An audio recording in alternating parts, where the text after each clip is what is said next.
क्या नहीं है, सब कुछ को जानते हैं। देखिए,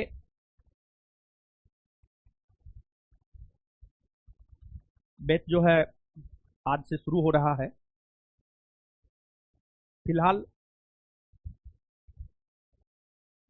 इस सप्ताह भर, सॉरी, फिलहाल क्या मतलब, आपके बैच का जो समय है सुबह में 8:30 से 11:30। आपके बैच का समय सुबह में 8:30 बजे से 11:30 बजे है। और बैच में आपको जीएस पढ़ाएंगे। जीएस ही पढ़ने के लिए आप सब लोग आए होंगे। जीएस जीएस का मतलब जनरल स्टडीज, और जनरल स्टडीज यानी सामान्य अध्ययन हिंदी में। और जीएस के अंतर्गत जो है कई सारे सब्जेक्ट आते हैं, लेकिन जीएस के अंतर्गत मूलतः 7 सब्जेक्ट आते हैं। जीएस के अंतर्गत मूलतः अगर देखा जाए तो 7 सब्जेक्ट आता है।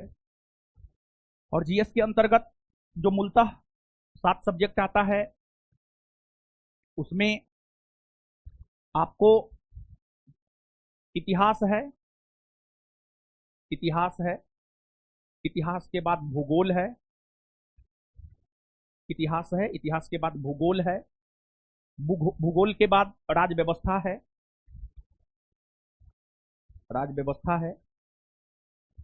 इसके बाद जो है आपको जीव विज्ञान है यानी बायोलॉजी, जीव विज्ञान है यानी बायोलॉजी। बायोलॉजी के बाद फिजिक्स यानी भौतिकी, फिर आपको केमिस्ट्री यानी रसायन शास्त्र, रसायन शास्त्र, और फिर इकोनॉमिक्स यानी अर्थव्यवस्था, अर्थव्यवस्था।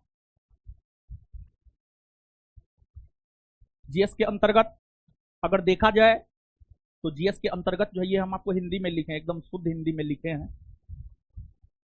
जल्दी बैठिए आप लोग, जल्दी बैठिए, तो 9 बजे तक बैठते ये रहिए।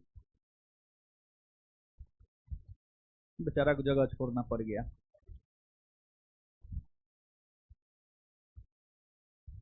आते रहिए, क्या पढ़ाएंगे हम, आते रहिए आप लोग आराम।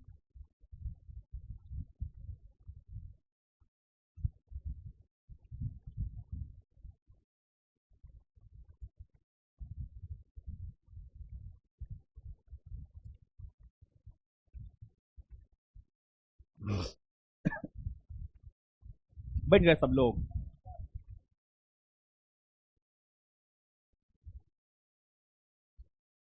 बैच का समय 8 ही बजे रखना चाहिए, तब आप 8:30 बजे तक बैठ जाते हैं। हाँ, 8:30 बजे रखते हैं तो 9 बजे तक बैठिएगा आप क्या? तो आप 8 बजे मान के चलिए, 8:30 बजे से पढ़ाएंगे हम, ये आप मान के चलिए, समझो। और ऐसे भी कुछ नए लोग हैं, नया लोग होगा। आइए अब फिर से बात करते हैं। देखिए, सब लोग बैठ गए हैं ना अब?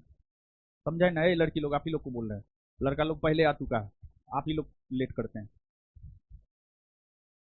तो आज से जीएस का एक नया बैच ऑनलाइन और ऑफलाइन दोनों मोड में प्रारंभ हो रहा है। और इस बैच में हम आपको जीएस यानी जनरल स्टडीज, ऐसे जीएस का मतलब बहुत लोग जनरल साइंस भी समझते हैं, तो यहां पर जीएस का मतलब आपको जनरल साइंस नहीं समझना है, बल्कि यहां पर जीएस का मतलब समझना है आपको जनरल स्टडीज। और जनरल स्टडीज का मतलब हिंदी में अगर देखा जाए तो सामान्य अध्ययन। और सामान्य अध्ययन की अगर हम लोग बात करें तो सामान्य अध्ययन के अंतर्गत ऐसे तो कई सारे सब्जेक्ट आते हैं, लेकिन सामान्य अध्ययन के अंतर्गत अगर देखा जाए तो मूलतः 7 सब्जेक्ट आता है। मूल तौर पर सामान्य अध्ययन के अंतर्गत 7 सब्जेक्ट आता है। और मूल तौर पर सामान्य अध्ययन के अंतर्गत जो 7 सब्जेक्ट आता है उसमें एक इतिहास है, दूसरा भूगोल है, तीसरा राज्य व्यवस्था है, चौथा जीव विज्ञान है, पांचवा भौतिकी है, छठा रसायन शास्त्र है और सातवां अर्थव्यवस्था है। अगर अंग्रेजी में कहे तो हिस्ट्री है, ज्योग्राफी है, पॉलिटी है, बायोलॉजी है, फिजिक्स है, केमिस्ट्री है और इकोनॉमिक्स है। इसमें जो ये 3 सब्जेक्ट है, इतिहास, भूगोल और राज्य व्यवस्था, अगर इस 3 सब्जेक्ट की हम लोग बात करें तो ये 3 सब्जेक्ट हम आपको पढ़ाएंगे और आप हमको जानते होंगे। अगर आप नहीं जानते हैं तो क्लास आप आ गए हैं तो धीरे धीरे आप हमको जान जाइएगा। तो ये 3 सब्जेक्ट हम आपको पढ़ाएंगे और ये 3 सब्जेक्ट जो हम आपको पढ़ाएंगे पहले, हाँ देखते रहिए, उधर लड़कियां सबको देखने के लिए वे किए हैं, ठीक है, हम इधर बता रहे हैं, इधर समझिए, ठीक है, पढ़ लीजिए फिर देखते रहिएगा, क्या दिक्कत है। देखिए पढ़ाने का क्या टेक्निक होगा, क्या पढ़ाएंगे, कैसे पढ़ाएंगे। जब आप क्लास करेंगे, 1 सप्ताह हम आपको डेमो भी दिए हैं। जो पुराने बच्चे हैं जिनका पहले से एडमिशन है, जो पहले से पढ़ रहे हैं, उनको तो पता है कैसे पढ़ाते हैं, क्या पढ़ाते हैं। लेकिन जो न्यू स्टूडेंट हैं, बॉयज हो या गर्ल्स हो, यानी लड़का हो या लड़की हो, उनके लिए स्पेशली 1 सप्ताह डेमो रख दिए हैं। 1 सप्ताह आप आराम से डेमो कर लीजिए, संतुष्ट हो जाइए और उसके बाद फिर आप अपना एडमिशन लीजिएगा। तो पढ़ाने का जो होगा, पहले और अब में अंतर आपको दिखेगा। पहले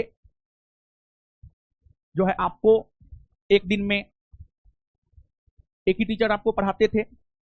जैसे मेरा क्लास है तो सिर्फ उस दिन में मेरा ही क्लास होता था। लेकिन अब हम और बिट्टू झा सर दोनों डेली आपको दिखेंगे। आपके क्लास में हम भी दिखेंगे और बिट्टू झा सर भी दिखेंगे। और आपका क्लास आवर 3 घंटा का कर दिया गया है। 1.5 घंटा हम लेंगे क्लास और 1.5 घंटा बिट्टू झा सर लेंगे क्लास। क्लास आवर 3 घंटा का है, दोनों आदमी क्लास लेंगे। पहले 1.5 घंटा का क्लास था, अब 3 घंटा का क्लास है।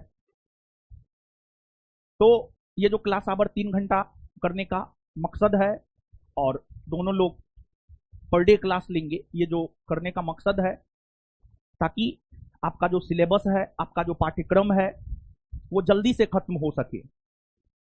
और आपके बैच में आज से जो हम आपको प्रारंभ करने जा रहे हैं, वो इतिहास प्रारंभ करने जा रहे हैं। इतिहास, देखिए इतिहास प्रारंभ करने के पीछे कुछ रीजन होता है। और इतिहास प्रारंभ करने के पीछे रीजन यह होता है कि जो इतिहास होता है ना, इतिहास को मदर ऑफ ऑल सब्जेक्ट कहा जाता है। इतिहास की अगर हम लोग बात करें तो इतिहास को मदर ऑफ जीएस कहा जाता है, मदर ऑफ जनरल स्टडीज कहा जाता है। इतिहास को मदर ऑफ ऑल सब्जेक्ट कहा जाता है। तो इतिहास को सभी विषयों की जननी कहा जाता है। और यही रीजन है कि आज से जो है हम आपके साथ इतिहास शुरू करने जा रहे हैं। इतिहास बड़ा है, हम लोगों को लगभग 5000 ईस्वी 5000 ईस्वी के इतिहास को पढ़ना होता है। 5000 ईस्वी के इतिहास को हम लोगों को बेसिकली पढ़ना होता है। बेसिकली आप लोग भी थोड़ा बहुत जानते होंगे, हड़प्पा सभ्यता एक होता है, और हड़प्पा सभ्यता का कालखंड 2500 ईस्वी पूर्व। तो सबसे पहले हम लोग 2500 ईस्वी पूर्व से 0 ईस्वी तक आएंगे, फिर 0 ईस्वी से लेकर के 2024 ईस्वी तक आएंगे। तो 0 से 2024 यानी लगभग 2500 बरस इधर हो गया, और फिर उधर 0 से 2500 ईस्वी पूर्व यानी 2500 बरस उधर हो गया। यानी लगभग 5000 वर्षों का इतिहास हम लोगों को पढ़ना है। 5000 वर्षों का इतिहास हम लोगों को पढ़ना, 5000 वर्षों का इतिहास हम लोगों को पढ़ना है। तो 5000 वर्षों का इतिहास हम लोगों को पढ़ना है। तो ये जो 5000 वर्षों का इतिहास हम लोगों को पढ़ना है, इस इतिहास को हम लोग 3 भाग में बांटकर पढ़ेंगे। ठीक है, इतिहास को 3 भाग में बांट करके पढ़ेंगे, लेकिन उससे पहले एक बात को आप समझिए। इतिहास, देखिए जो इतिहास शब्द है, इतिहास शब्द की अगर हम लोग बात करें तो इतिहास शब्द 3 शब्दों से मिलकर बना है। जो इतिहास शब्द है, इतिहास शब्द जो है आपको 3 शब्दों से मिलकर बना है। इति प्लस ई प्लस हास, इति प्लस ई प्लस हास, इतिहास। देखिए इति प्लस ई प्लस हास, इतिहास। देखिए इसका अर्थ क्या होता है पता है? इति प्लस अ प्लस हास, ई नहीं होगा, अ होगा। इति प्लस अ प्लस हास, इतिहास।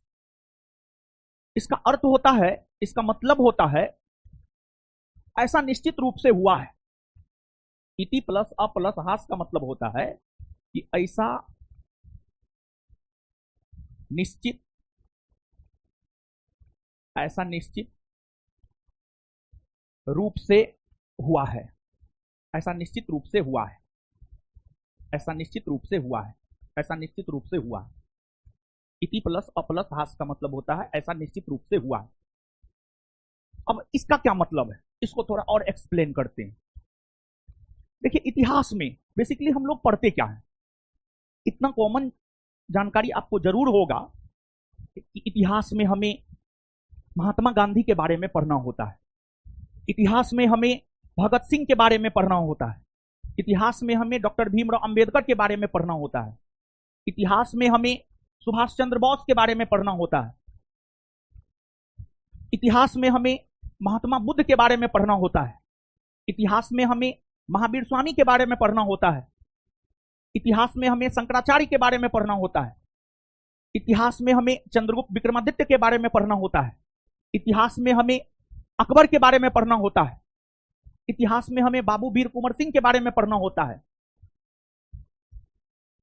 तो गांधी जी हो या भगत सिंह हो या डॉक्टर भीमराव अंबेडकर हो या सुभाष चंद्र बोस हो या महात्मा बुद्ध हो या महावीर स्वामी हो या अकबर हो या शंकराचार्य हो, ये सभी लोग, इन लोगों का जन्म हुआ और अलग अलग कालखंड में, अलग अलग समय में, अलग अलग कालखंड में, अलग अलग समय में इन लोगों का जन्म हुआ है। और जिस समय जो परिस्थितियां थी उस अनुसार इन लोगों ने काम किया, इसी वजह से इनके इतिहास को हम लोगों को पढ़ना होता है। जैसे जब महात्मा गांधी का जन्म हुआ था 2 अक्टूबर 1869 ईस्वी को, तो उस समय हमारा देश गुलाम था। और जब गांधी जी शिक्षा ग्रहण किए तो गांधी जी को लगा कि हमारा देश भारत गुलाम है, भारत को गुलामी से आजादी की ओर ले जाना है, भारत को स्वतंत्रता दिलाना है।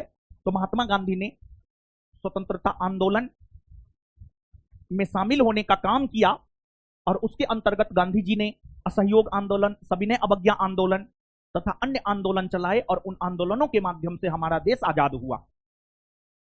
जैसे इतिहास में हमें असहयोग आंदोलन को पढ़ना होता है, असहयोग आंदोलन जो कि 1920 से 1922 ईस्वी के बीच में हुए हैं।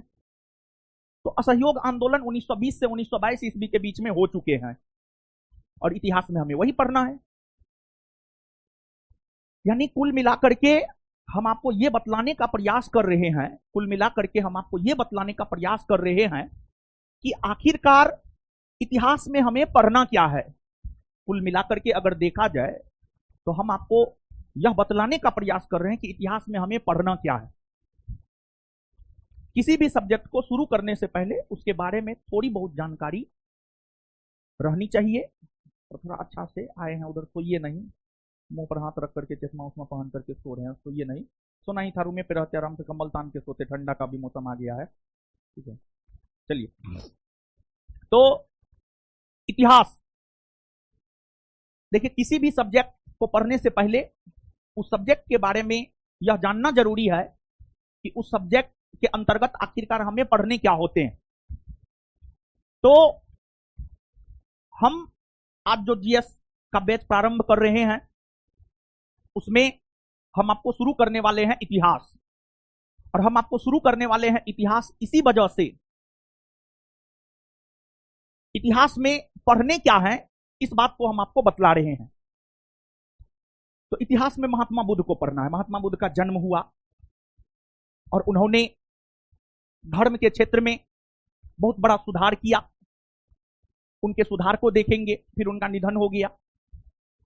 वे पूजनीय थे, मानव के रूप में उनकी पूजा लोग, वे मानव थे लेकिन मानव होते हुए भी ईश्वर के रूप में महात्मा बुद्ध की पूजा की गई है। और ईश्वर के रूप में महात्मा बुद्ध की पूजा सिर्फ उनके कर्मों के वजह से की गई है, सिर्फ उनके कर्मों के वजह से की गई है। तो फिर महान मौर्य सम्राट अशोक, अशोक के क्रियाकलाप की वजह से अशोक को हम लोग याद करते हैं। तो इतिहास में बेसिकली, जैसे इतिहास में हमें सविनय अवज्ञा आंदोलन पढ़ना है, भारत छोड़ो आंदोलन पढ़ना है, 1857 की क्रांति पढ़नी है। तो 1857 की क्रांति कहीं ना कहीं पहले घटित हो चुकी है। भारत छोड़ो आंदोलन पहले कहीं ना कहीं हो चुका है, सविनय अवज्ञा आंदोलन पहले कहीं ना कहीं हो चुका है। तो बेसिकली जो इतिहास सब्जेक्ट है, जो इतिहास विषय है, बेसिकली अगर इतिहास विषय की हम लोग बात करें तो इतिहास विषय के अंतर्गत बेसिकली हम लोगों को उस घटना को पढ़ना होता है जो घटना पहले घटित हो चुका है। जो घटना पहले घटित हो चुका है उसी को इतिहास के अंतर्गत हमें पढ़ना होता है। अब हमने आपको अभी तुरंत ये बात बतलाया है कि लगभग 5000 वर्षों का इतिहास हमें पढ़ना है। अब लगभग 5000 वर्षों का इतिहास हमें पढ़ना है तो पढ़ने में सुविधा हो, इसी वजह से इतिहास को 3 भागों में बांटकर हम लोग पढ़ते हैं। प्राचीन भारत का इतिहास, मध्यकालीन भारत का इतिहास, आधुनिक भारत का इतिहास। तो पढ़ने में सुविधा हो इसलिए इतिहास को हम लोग 3 भागों में बांटकर पढ़ते हैं। पढ़ने में सुविधा हो इसलिए इतिहास को हम लोग 3 भागों में बांटकर पढ़ते हैं। प्राचीन भारत का इतिहास, मध्यकालीन भारत का इतिहास और आधुनिक भारत का इतिहास। तो एक बात तो हम आपको स्पष्ट कर दिए हैं कि जीएस के अंतर्गत मूलतः कितने सब्जेक्ट आते हैं। देखिए इतना बेसिक से हम आपको इसलिए उठाए हैं क्योंकि हम कुछ लड़का से मिले हैं जो जनरल कंपटीशन की तैयारी करता है। जानते हैं ये बात आज से पहले हम किसी बैच में नहीं बताएं कि जीएस के अंतर्गत मूलतः ये जो 7 सब्जेक्ट आते हुए कौन कौन है। तो जनरल कंपटीशन की तैयारी करने वाले एक छात्र से हमारी मुलाकात हुई। वो आया था यहाँ पढ़ने के लिए ही, पटना, यहाँ मतलब पटना, और लगभग पिछले 1 बरस से वो पटना में रह रहा है और जनरल कंपटीशन की तैयारी कर रहा है। तो उसके गार्जियन हमसे मिलाने के लिए लाया और बोला हॉस्टल में रख लीजिए अपने संरक्षण में। हम उसको यही पूछे कि जीएस के अंतर्गत कितने सब्जेक्ट आते हैं और कौन कौन है, नहीं जवाब दे पाया। तो इसलिए इस बात को हम आपको बतलाए हैं कि जीएस के अंतर्गत मूलतः ये 7 सब्जेक्ट आते हैं और ये सब्जेक्ट है। तो यहां पर एक बात तो हम आपको स्पष्ट कर दिए हैं कि इतिहास में आखिरकार हमें पढ़ने क्या है, और इसमें ये 3 सब्जेक्ट हम पढ़ाएंगे आपको और ये 4 सब्जेक्ट बिट्टू झा सर आपको पढ़ाएंगे। जीव विज्ञान, भौतिकी, रसायन शास्त्र, अर्थव्यवस्था, ये सब बिट्टू झा सर पढ़ाएंगे और इधर जो है आपको हम पढ़ाएंगे। और जो पढ़ाया जाएगा आपको स्टडी मटेरियल के जरिए पढ़ाया जाएगा, स्टडी मटेरियल के जरिए पढ़ाया जाएगा और बेहतरीन कंटेंट के साथ पढ़ाया जाएगा। जो बेहतरीन हो सकता है उस कंटेंट के साथ आपको पढ़ाया जाएगा और आपको जब स्टडी मटेरियल मिलेगा तो उसी से आपको पता चल जाएगा कि आपका कंटेंट बेहतरीन है या नहीं है। और एकदम लेटेस्ट कंटेंट, लेटेस्ट का मतलब हुआ कि एकदम न्यू, समझ गए। तो सब्जेक्ट बता दिए हैं, कौन कौन पढ़ाएंगे ये बात बतला दिए हैं। अब कितना पढ़ाया जाएगा, थ्योरी और ऑब्जेक्टिव दोनों करवाया जाएगा, थ्योरी और ऑब्जेक्टिव दोनों करवाया जाएगा। देखिए थ्योरी से आपको कंसेप्ट आता है, थ्योरी से आपको कंसेप्ट आता है और ऑब्जेक्टिव करने से आपका कंफ्यूजन दूर होता है। जब आप थ्योरी पढ़ते हैं, किसी भी सब्जेक्ट का थ्योरी पढ़ते हैं तो थ्योरी पढ़ने से कंसेप्ट आता है। जैसे थ्योरी में, जैसे एक बात हम आपको बताएंगे, प्राचीन भारतीय इतिहास को जानने के स्रोत, यानी प्राचीन भारतीय इतिहास को हम कैसे जान सकते हैं, ये एक चैप्टर है, इतिहास का एक चैप्टर है, प्राचीन भारतीय इतिहास को जानने के स्रोत, ये एक चैप्टर है। तो प्राचीन भारतीय इतिहास को जानने के स्रोत ये एक चैप्टर है। देखिए इतिहास को हम लोग कैसे जानते हैं, जैसे महात्मा गांधी के बारे में ही हम कैसे जानते हैं, सुभाष चंद्र बोस के बारे में हम कैसे जानते हैं। तो महात्मा गांधी के बारे में साहित्य लिखा गया है, किताब लिखा गया है, उस किताब को पढ़कर हमें महात्मा गांधी के बारे में जानकारी मिलता है। उसी प्रकार से जो प्राचीन भारतीय इतिहास है, भारत के प्राचीन इतिहास के बारे में जानकारी अगर देखा जाए तो हमें साहित्य से प्राप्त होती है, कौटिल्य के अर्थशास्त्र से प्राप्त होता है, मेगास्थनीज के इंडिका से हमें प्राचीन भारतीय इतिहास के बारे में जानकारी प्राप्त होता है। फिर प्राचीन भारतीय इतिहास के बारे में जानकारी हमें ऋग्वेद से मिलता है। अब जब हम थ्योरी पढ़ेंगे तो ऋग्वेद के बारे में जानेंगे, ऋग्वेद क्या है, कितने श्लोक हैं, कितने मंत्र हैं, ऋग्वेद कितने भाग में बटा हुआ है, ऋग्वेद के रचयिता कौन है, ऋग्वेद के किस भाग में क्या है क्या नहीं है, इन सभी चीजों को हम लोग जानेंगे। तो थ्योरी पढ़ते हुए आपका कंसेप्ट क्लियर होगा और ऑब्जेक्टिव करते हुए आपका कंफ्यूजन दूर होगा। और दोनों जरूरी है, दोनों जरूरी है, दोनों एकदम से जरूरी है, दोनों एक दूसरे के बिना अधूरा है। तो दोनों, हमको लगता है कि एक अच्छे स्टूडेंट को दोनों करना चाहिए। और जितना ज्यादा से ज्यादा आप मेहनत करेंगे, आपकी सफलता उतना ज्यादा सुनिश्चित होगा। और एक बात, पहला क्लास है आज, हम आपको स्पष्ट कर देना चाहते हैं, आपका रिजल्ट आपके मेहनत के ऊपर डिपेंड करता है। आपका रिजल्ट टीचर के ऊपर डिपेंड नहीं करता है। आपका रिजल्ट टीचर के ऊपर डिपेंड नहीं करता है। अगर स्टूडेंट का रिजल्ट टीचर के ऊपर डिपेंड करता तो टीचर के पास पढ़ने वाला हर स्टूडेंट ही सफल हो जाता। तो सफल कुछ एक स्टूडेंट होते हैं जो बातों को मानते हैं, जो सब काम करते हैं। जैसे यहां पर हम आपको सलाह देना चाहेंगे कि आप डेली क्लास आइए, डेली जितना पढ़ाया जाता है उसको घर पे जाकर के सेम डे में पढ़िए। क्लास सप्ताह में 5 से 6 दिन चलता है, मंडे टू सैटरडे, या कभी काल सैटरडे को बंद भी रहता है। 5 से 6 दिन क्लास चलता है। रविवार को तो बंद ही रहता है, रविवार को तो एकदम फिक्स है, बंद रहता है। तो 5 से 6 दिन क्लास चलता है। 5 से 6 दिन आप रेगुलर वे में क्लास कीजिए। पर डे जितना पढ़ाया जाता है उसको घर पे जाके पढ़िए, सेम डे में पढ़िए, घर पे जाकर के उसको याद कीजिए, घर पे जाकर के उसका रिवीजन कीजिए। और सेम डे में जैसे आप जो पढ़ाएंगे, आज के आज घर जाकर के आपको उसका रिवीजन करना है, आपको उसको याद करना है। उस टॉपिक पर दोस्तों के साथ बहस करना है।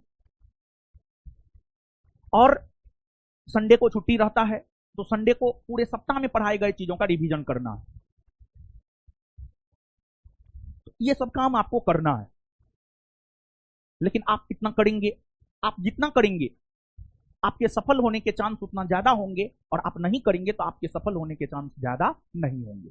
समझ गए? तो ये सब काम कीजिएगा। ये सब हम आपको सलाह दे रहे हैं, आज पहला दिन है। समझ गए? जो नए लोग हैं उनको ये सलाह दे रहे हैं, जो पहले से पढ़ रहे हैं उनको तो ये सलाह देते देते हम थक गए, हम थेथर हो गए। समझे?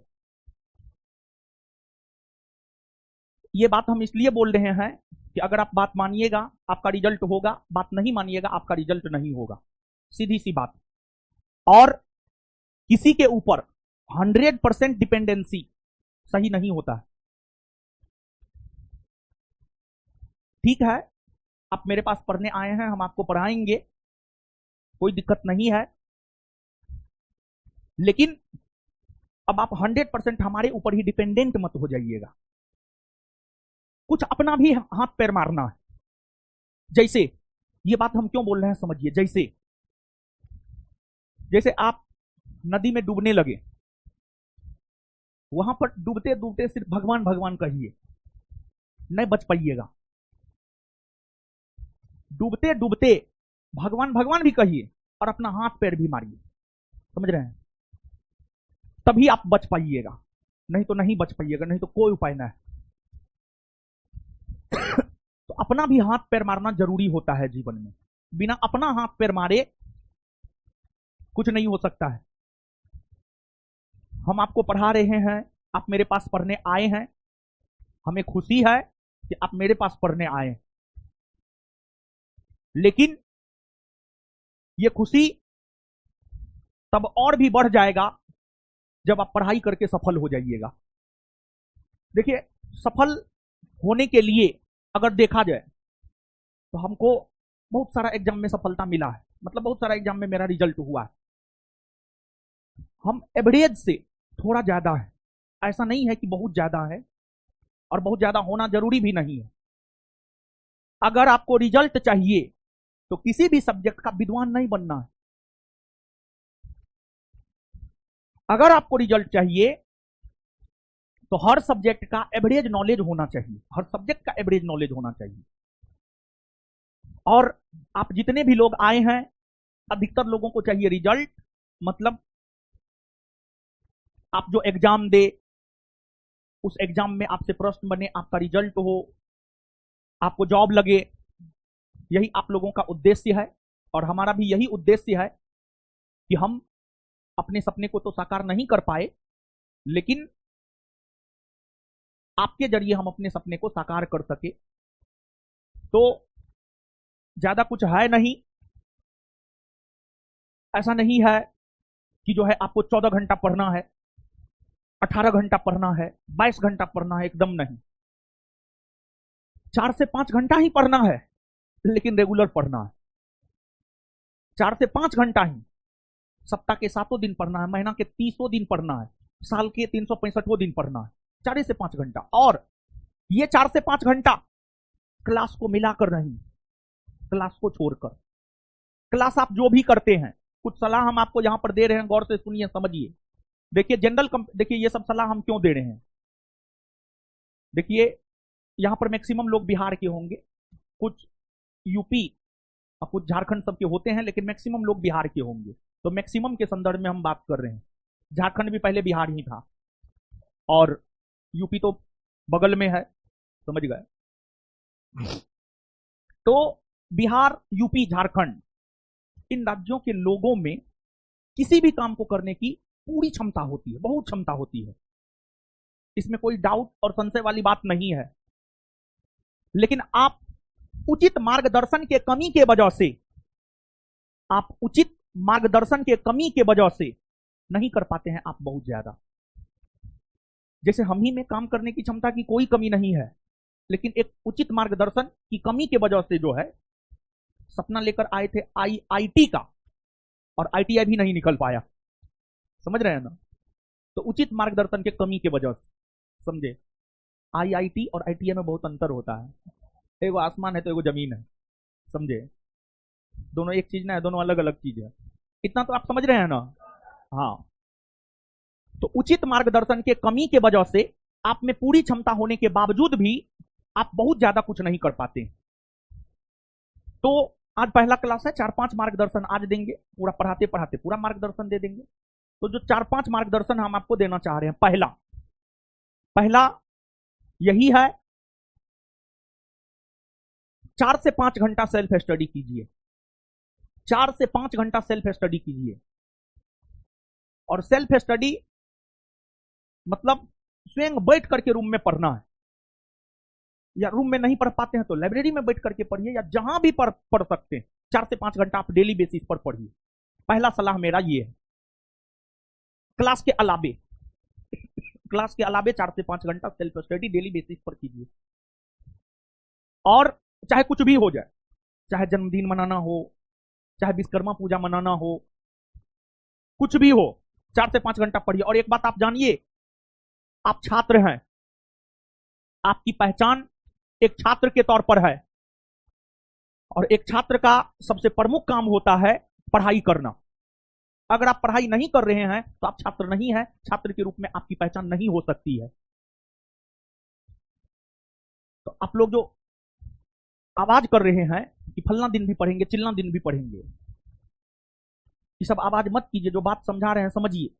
क्यों ऐसा क्यों होता है कि एक ही क्लासरूम के कुछ लड़के सफल हो जाते, कुछ लड़के सफल नहीं होते हैं? क्योंकि कुछ लड़के गाइडेंस को मानते हैं और कुछ लड़के नहीं मानते हैं। जो मानते हैं वो सफल होते हैं, जो नहीं मानते वो सफल नहीं होते हैं, सीधी सी बात है। तो पहला सलाह मेरा यही है। ये जरूरी नहीं है कि 10 घंटा, 12 घंटा, 14 घंटा, 18 घंटा पढ़े, लेकिन ये जरूरी है 4 से 5 घंटा ही पढ़े, लेकिन डेली पढ़े, और 4 से 5 घंटा सेल्फ स्टडी जरूर करे। और सेल्फ स्टडी में क्या पढ़े? जो आपको क्लास में पढ़ाया गया आप वो पढ़े। और आपने जो लक्ष्य बनाया है, आपने अगर अपना लक्ष्य बीपीएससी को बनाया है तो बीपीएससी के क्वेश्चन बैंक को पढ़े। अगर आपने अपना लक्ष्य बिहार एसआई को बनाया है तो बिहार एसआई के क्वेश्चन बैंक को पढ़े। अगर आपने अपना लक्ष्य बिहार पुलिस को बनाया है तो आप बिहार पुलिस के क्वेश्चन बैंक को पढ़े। अगर आपने अपना लक्ष्य एसएससी को बनाया है तो एसएससी के क्वेश्चन बैंक को पढ़े। अगर आपने अपना लक्ष्य रेलवे को बनाया है तो आप रेलवे के क्वेश्चन बैंक को पढ़े। तो सेल्फ स्टडी में पहला, क्लास में पढ़ाए गए चीजों को पढ़े। दूसरा, जो आपका लक्ष्य है उसके क्वेश्चन बैंक को आप पढ़े। ये 2 चीज आप पढ़े। और देखिए, जैसे मान लिया जाए कि यहां पर कुछ लोग ऐसे होंगे जिनका लक्ष्य बीपीएससी होगा, कुछ लोग ऐसे होंगे जिनका लक्ष्य बिहार एसआई होगा, कुछ लोग ऐसे होंगे जिनका लक्ष्य एसएससी होगा, कुछ लोग ऐसे होंगे जिनका लक्ष्य रेलवे होगा। तो जैसे मान लिया जाए जिन स्टूडेंट का लक्ष्य एसएससी है, एसएससी में जीएस भी पूछता है, मैथ भी पूछता है, रीजनिंग भी पूछता है, इंग्लिश भी पूछता है। तो एसएससी वालों को हम ये सलाह दे रहे हैं, एक बार में जब आप ट्यूशन पकड़ते हैं ना, कोचिंग पकड़ते हैं ना, ओनली 2 सब्जेक्ट का कोचिंग पकड़िए। 2 सब्जेक्ट का कोचिंग पकड़िए और उस दो सब्जेक्ट को अच्छे से कीजिए पहले। और उस 2 सब्जेक्ट पर जब आपका उस 2 सब्जेक्ट का जब आपका सिलेबस खत्म हो जाता है, उस 2 सब्जेक्ट पर जब आपका 60-70% पकड़ बन जाता है, तो उस 2 सब्जेक्ट का बार बार रिवीजन करते रहिए और फिर अगला 2 सब्जेक्ट का ट्यूशन पकड़िए और फिर पढ़ाई कीजिए। आप विद्यार्थी एक गलती ये भी करता है, ये गलती हमने 11-12 में किया था। 11-12 में क्या हुआ, नया नया आए, मैथ किसी और टीचर से पढ़ रहे हैं, फिजिक्स किसी और से पढ़ रहे हैं, केमिस्ट्री में 3 पार्ट होता था, फिजिकल, ऑर्गेनिक, इनऑर्गेनिक। फिजिकल किसी और से पढ़ रहे हैं, ऑर्गेनिक किसी और से पढ़ रहे हैं, इनऑर्गेनिक किसी और से पढ़ रहे हैं। मतलब पूरा टाइम क्लासे में चल जाता था, सेल्फ स्टडी हो ही नहीं पाता था, जिस वजह से आईआईटी के जगह आईटीआई भी नहीं निकला। समझ गए?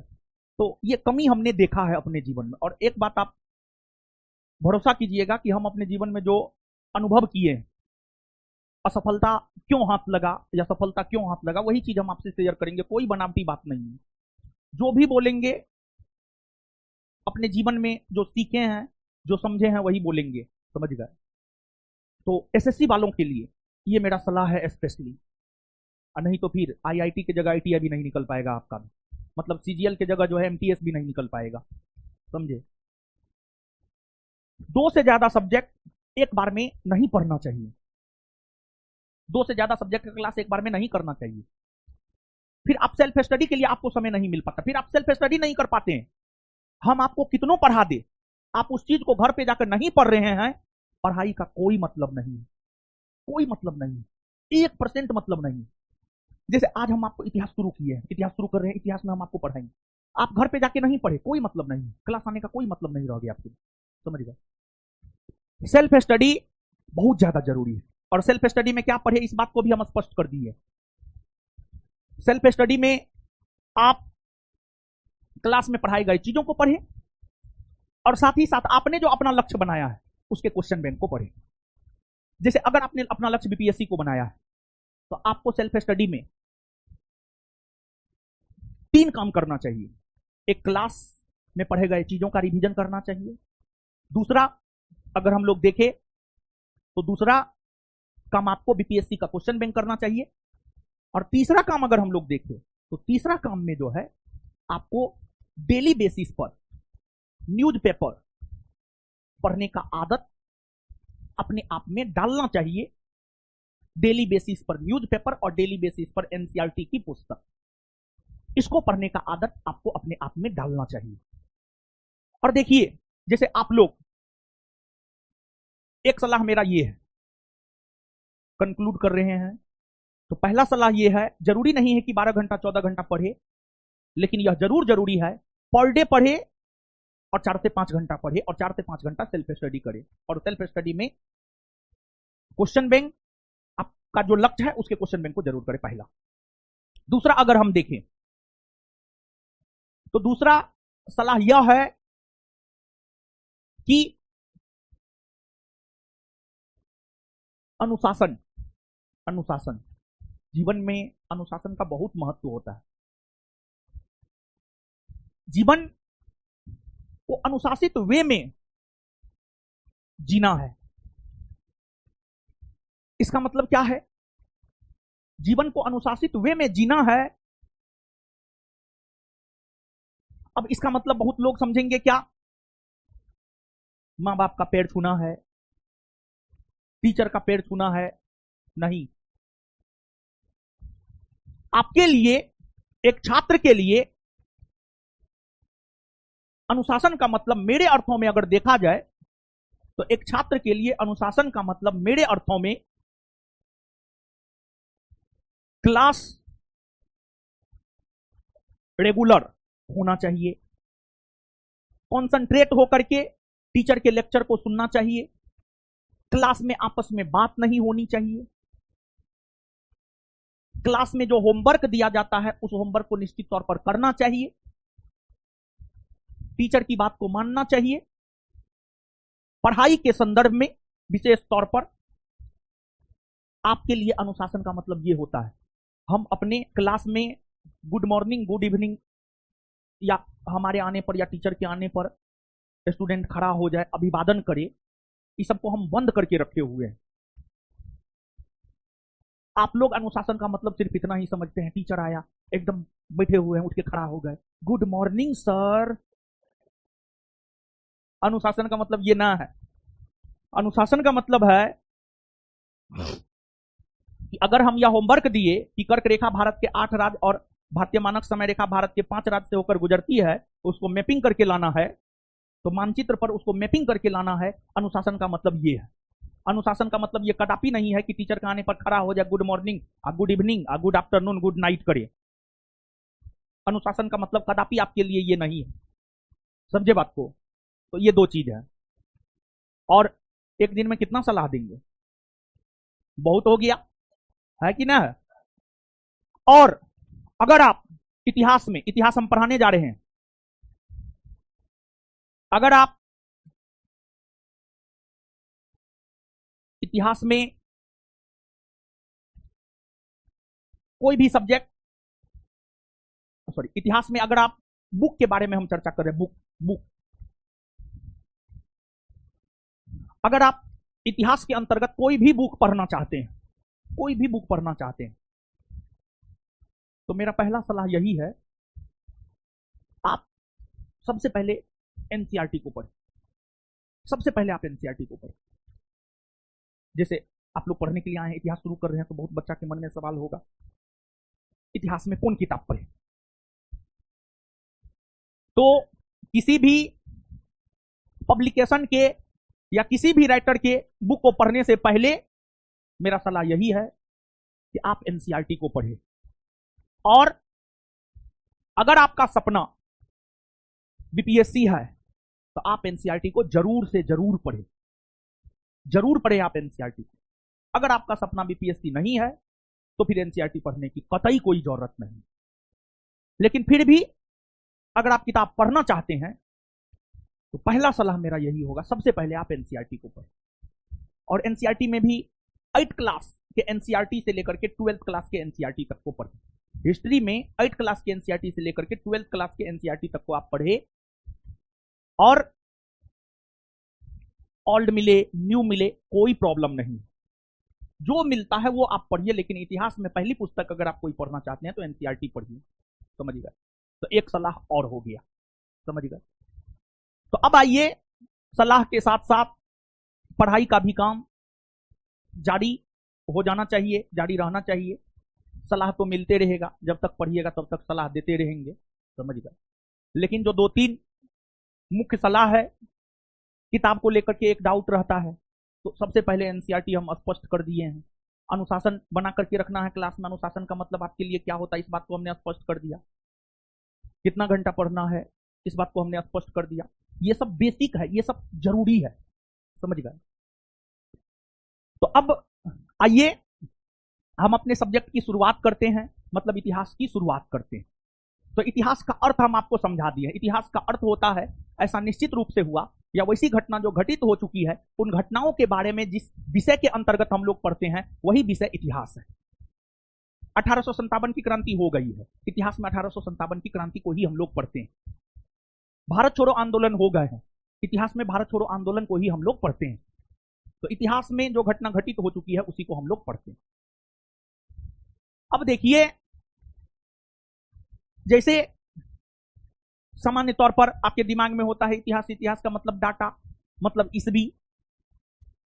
नहीं, इतिहास का सिर्फ इतना मतलब नहीं होता है, इतिहास का बहुत मतलब होता है। इतिहास हमें किसी कालखंड के सामाजिक, राजनीतिक, आर्थिक, सांस्कृतिक स्थिति के बारे में भी बतलाता है। इतिहास सिर्फ ईस्वी वाली बात नहीं है कि हाँ फलना ईस्वी में फलना घटना हुआ।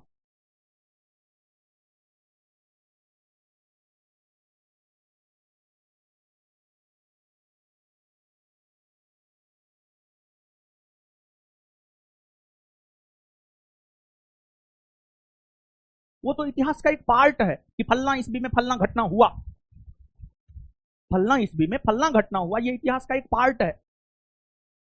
लेकिन इतिहास हमें इसी कालखंड के सामाजिक स्थिति, राजनीतिक स्थिति, आर्थिक स्थिति, सांस्कृतिक स्थिति के बारे में भी बतलाता है। और इतिहास हमें जीवन जीना सिखाता है। इतिहास हमें निर्णय लेने की शक्ति देता है, डिसीजन मेकर बनाता है। इतिहास डिसीजन मेकर बनाता है। इतिहास जब हम पढ़ते हैं तो हमें अपने पूर्वजों के बारे में पता चलता है कि हमारे पूर्वज कौन थे, क्या थे, हमारे पूर्वज किस स्थिति में कौन सा निर्णय लिए। तो इतिहास को पढ़ने से किस स्थिति में कौन सा निर्णय लेना चाहिए, यह बात भी हमारे दिमाग में आता है। इसी वजह से इतिहास को लेकर मेरा अपना मानना है कि इतिहास एक डिसीजन मेकर सब्जेक्ट है। आपको डिसीजन लेने को लेकर तैयार करता है इतिहास, आपको डिसीजन लेने को लेकर तैयार करता है इतिहास। बहुत बेहतरीन सब्जेक्ट है। और कहानी के तौर पर इतिहास में अनेकों कहानियां हैं। सीधा डाटा के आधार पर अगर हम आपको इतिहास पढ़ा देंगे तो इतिहास बोरिंग हो जाएगा। तो इतिहास बोरिंग ना हो इसलिए कहानी के तर्ज पर मैप का प्रयोग करते हुए इतिहास हम आपको पढ़ाएंगे। और इतिहास में हम लोगों को आप basically BPSC, Bihar SSC, Bihar दरोगा जैसे एग्जाम में बैठने जा रहे हैं। इन एग्जामों की अगर हम लोग बात करें तो भारत के इतिहास के बारे में ज्यादातर प्रश्न पूछे जाते हैं, विश्व इतिहास से नहीं पूछे जाते हैं या बहुत कम पूछे जाते हैं। विश्व इतिहास की अगर हम लोग बात करें तो विश्व इतिहास से या तो प्रश्न नहीं पूछे जाते हैं या पूछे भी जाते हैं तो बहुत कम प्रश्न विश्व इतिहास से पूछे जाते हैं। तो हम लोग भारत का इतिहास पढ़ेंगे, भारत का इतिहास पढ़ेंगे, भारत का इतिहास।